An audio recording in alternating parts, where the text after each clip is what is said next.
বঢ়িয়া ঠিক আছে আমি পলম নকৰোঁ আমি আমাৰ গীতৰ মাজত আহিছোঁ যিহেতু বহুত দেৰি হৈছে আমি কথা পাতি থাকিম পাছত প্ৰথমে গীত গাওঁ এইটো খুব ভাল লগা গীত গাব বিচাৰিছোঁ খুব ভাল লগা এটা গীত যিটো গীত মই এগৰাকী খুব প্ৰিয় শিল্পীৰ সৈতে গাইছিলোঁ আমাৰ সকলোৰে শ্ৰদ্ধাৰ শিল্পী তেখেত হিয়াৰ আমঠু কোন বাৰু আপোনালোকে গেছ কৰক মই গীতটি গাইছোঁ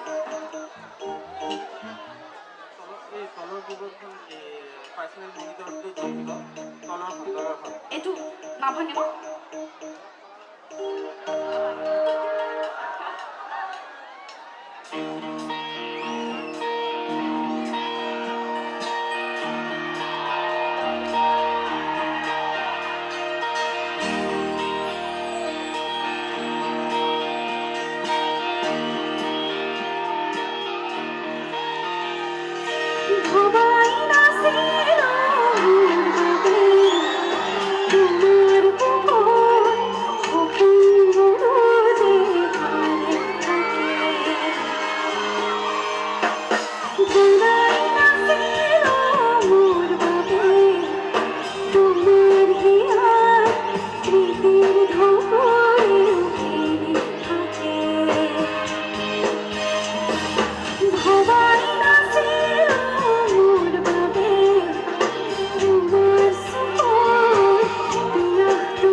ধন্যবাদ থেংক ইউ